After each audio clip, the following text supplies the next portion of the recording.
Bismillahirrahmanirrahim. Assalamualaikum warahmatullahi wabarakatuh. Alhamdulillah, senang sekali dapat menyajikan materi kepada Anda tentang sumber bahasa Indonesia. Materi ini penting dipelajari karena dapat menambah wawasan tentang asal-muasal, perkembangan, dan pengembangan bahasa Indonesia. Silakan dipersiapkan perangkat jemala atau headsetnya agar dapat mendengar penjelasan dengan baik. Agar pembelajaran ini berberkah dan bernilai pahala, mulailah pembelajaran dengan berdoa kepada Allah Subhanahu wa taala.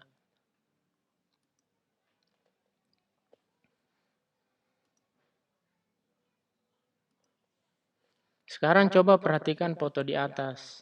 Apakah Anda dapat mengenali foto ini? Foto ini adalah miniatur peta Indonesia yang terletak di Taman Mini Indonesia Indah atau TMII. Untuk mengambil foto ini, fotografer harus menggunakan kereta gantung yang melintas di atasnya. Yang belum ke sini, saya doakan dan silakan berdoa juga semoga suatu hari nanti dapat ke sana dan menyaksikan secara langsung bukti sejarah dan berbagai mahakarya tentang Indonesia. Atau Anda juga dapat berkunjung ke Benteng Sumba Opu saja untuk lebih mengenal kekayaan budaya dan sejarah Sulawesi Selatan. Ikhwal mengenai sejarah penting saya singgung di bagian awal karena pada kesempatan ini akan dibahas mengenai salah satu sejarah penting yaitu tentang sejarah bahasa Indonesia. Tahukah Anda bahwa fenomena aneh yang berhubungan dengan bahasa Indonesia itu cukup banyak? Anda tentu sudah lama menggunakan bahasa Indonesia, tetapi apakah Anda sadar bahwa tidak ada satu daerah pun di Indonesia yang menggunakan bahasa Indonesia sebagai bahasa daerahnya? Lalu, Indonesia kan kaya akan bahasa daerah, namun mengapa bahasa resmi Republik Indonesia tidak diambil dari salah satu bahasa daerahnya? Dari mana sebenarnya asal-muasal bahasa Indonesia? Apa sejarah yang melatar belakangi munculnya bahasa Indonesia dan kapan bahasa Indonesia resmi digunakan di Indonesia? Pertanyaan-pertanyaan tentang sumber bahasa Indonesia akan dijelaskan dalam bahan tayang ini.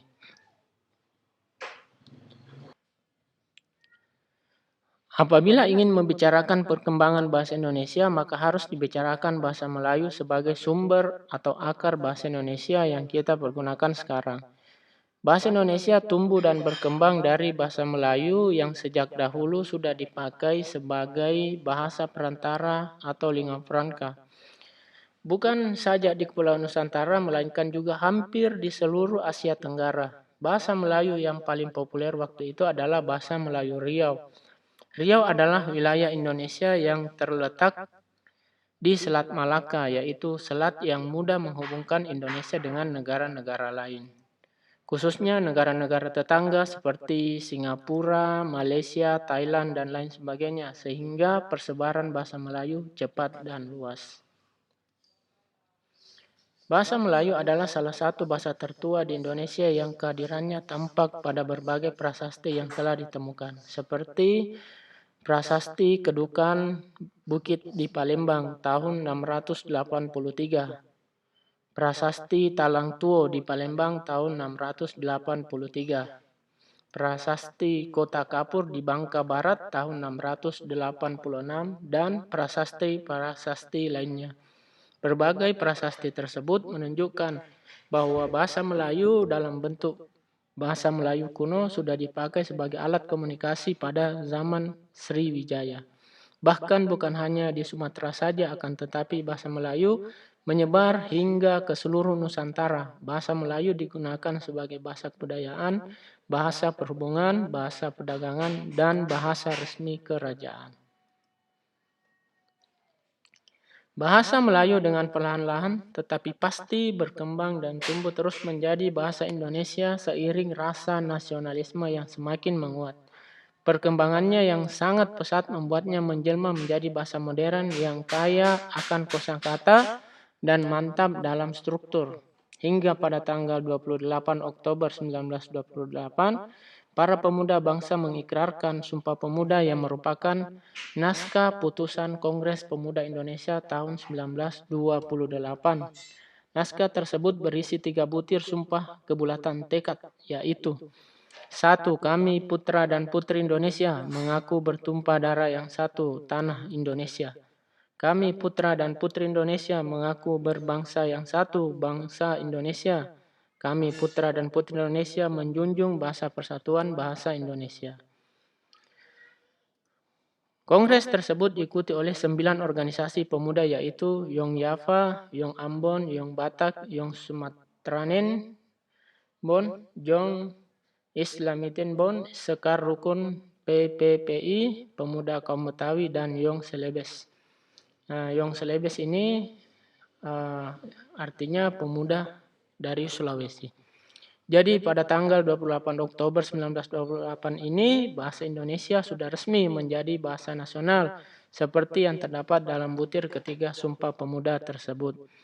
Pada tanggal 28 Oktober ini secara resmi Muhammad Yamin juga mengusulkan agar bahasa Melayu menjadi bahasa persatuan Indonesia. Pada kongres inilah untuk pertama kalinya lagu Indonesia Raya diperdengarkan. Lagu Indonesia Raya adalah lagu kebangsaan Republik Indonesia. Lagu ini diperkenalkan oleh komponisnya, Wage Rudolf Supratman, dengan menggunakan biola pada saat Kongres Pemuda kedua tersebut di Batavia yang sekarang namanya Jakarta. Sumpah Pemuda seringkali disingkat satu nusa, satu bangsa, dan satu bahasa. Hal ini tidak ada salahnya, hanya saja terkadang terjadi kekeliruan tentang satu bahasa tersebut sehingga dilakukan diskriminasi terhadap bahasa daerah. Perhatikan kembali butir ketiga Sumpah Pemuda ini. Butir ini berbunyi, kami putra dan putri Indonesia menjunjung bahasa persatuan, bahasa Indonesia. Jadi bukan berarti di Indonesia hanya digunakan satu bahasa saja, akan tetapi digunakan berbagai bahasa termasuk bahasa daerah. Akan tetapi diutamakan penggunaan bahasa Indonesia untuk memperkuat rasa persatuan atau nasionalisme. Jadi tetaplah bangga menggunakan bahasa daerah karena bahasa daerah adalah kekayaan intelektual bangsa kita yang tidak ternilai dengan uang. Bukan hal mudah untuk membuat sebuah bahasa, maka sangat disayangkan jika ada bahasa daerah yang punah karena sudah tidak ada penuturnya. Sementara bahasa hanya bisa dilestarikan jika masih ada penuturnya. Jadi agar tetap ada penuturnya, maka bahasa daerah hendaknya diajarkan sejak kecil, mulai dari rumah hingga di pendidikan formal dan dibiasakan penggunaannya. Setelah mengetahui tanggal kelahiran bahasa Indonesia, selanjutnya kita beralih ke sejarah peresmian bahasa Indonesia sebagai bahasa negara. Pada tanggal 17 Agustus 1945, Indonesia memproklamasikan kemerdekaannya yang ditandai dengan pembacaan teks proklamasi dan pengibaran bendera merah putih. Keesokan harinya pada tanggal 18 Agustus 1945, ditandatangani Undang-Undang Dasar 1945 yang salah satu pasalnya menetapkan bahasa Indonesia sebagai bahasa negara. Pada saat inilah bahasa Indonesia diresmikan sebagai bahasa negara. Perumusan tentang bahasa Indonesia sebagai bahasa negara dilakukan pada sidang PPKI atau Panitia Persiapan Kemerdekaan Indonesia yang agendanya pada sidang 18 Agustus 1945 adalah mengesahkan Undang-Undang Dasar 1945 yang salah satu pasalnya mengesahkan bahasa negara. Di persidangan itu pula terpilih dan diangkat Insinyur Soekarno sebagai presiden dan Dr. Andes Muhammad Hatta sebagai wakil presiden. Tugas-tugas mereka untuk sementara dibantu oleh Komite Nasional Indonesia Pusat sebelum terbentuknya MPR dan DPR. Inilah foto Kitab Undang-Undang Republik Indonesia di awal kemerdekaan yang di dalamnya tercantum pasal 36 yang menyatakan bahasa negara ialah bahasa Indonesia. Harus melalui jalan yang panjang sehingga bahasa Indonesia menjadi bahasa negara. Untuk itu kita harus berbangga sebagai bangsa Indonesia, yaitu negara yang memiliki bahasa kenegaraannya sendiri. Seperti Cina dengan bahasa Mandarin, Jepang dengan bahasa Nihongo, bahasa Korea dengan bahasa Korea, dan lain sebagainya. Usaha untuk peresmian dan pengembangan bahasa Indonesia dimulai dengan menulis pedoman bahasa dan dilakukan Kongres Bahasa setiap 5 tahun sekali. Pada tahun 1936, Sultan Tagdi Ali Sabana adalah orang pertama yang menyusun tata bahasa baku bahasa Indonesia.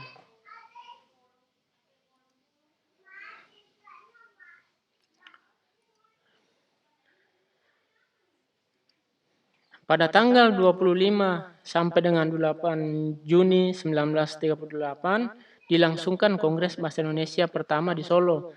Dari hasil kongres itu dapat disimpulkan bahwa usaha pembinaan dan pengembangan bahasa Indonesia telah dilakukan secara sadar oleh cendekiawan dan budayawan Indonesia sejak saat itu.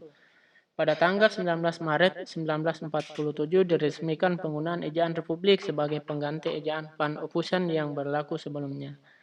Hingga saat ini Kongres Bahasa masih terus dilaksanakan. Kongres yang mengesahkan EBI atau Ejaan Bahasa Indonesia untuk menggantikan ejaan yang disempurnakan dilaksanakan dalam Kongres Bahasa Indonesia ke-11 pada tanggal 28 sampai 31 Oktober 2018 di Jakarta. Nah, perhatikan foto kiri adalah poster Kongres Bahasa yang pertama, sedangkan foto kanan adalah poster Kongres Bahasa Indonesia ke-11.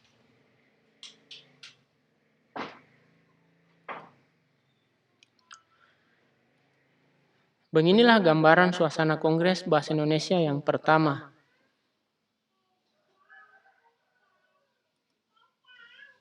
Dan beginilah suasana Kongres Bahasa Indonesia yang ke-11.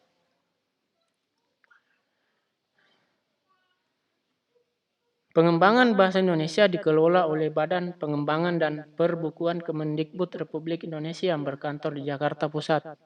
Satu lokasi dengan Perpustakaan Nasional dan di sekitar Monumen Nasional atau Monas. Demikianlah pembahasan tentang sumber bahasa Indonesia. Dari uraian tersebut dapat disimpulkan bahwa sumber bahasa Indonesia adalah bahasa Melayu Riau. Diresmikan sebagai bahasa nasional pada tanggal 28 Oktober 1928 dan sebagai bahasa negara pada tanggal 18 Agustus 1945. Bahasa Indonesia dikembangkan dalam Kongres Bahasa yang dilaksanakan 5 tahun sekali. Karena begitu panjang dan rumitnya sejarah perjalanan bahasa Indonesia, maka marilah kita mengutamakan bahasa Indonesia dan memelihara bahasa daerah. Alhamdulillah Anda telah mengikuti pembahasan tentang sumber bahasa Indonesia. Semoga dapat dipahami, dimanfaatkan, dan disampaikan kepada orang yang membutuhkan. Sebagai penutup, saya Mansur Gagas PDMA memohon maaf jika ada yang tidak berkenan di hati. Saya juga menunggu kritik, saran, dan apresiasi dan doa semoga saya dapat menyajikan materi daring dengan lebih baik lagi. Terima kasih. Wassalamualaikum warahmatullahi wabarakatuh.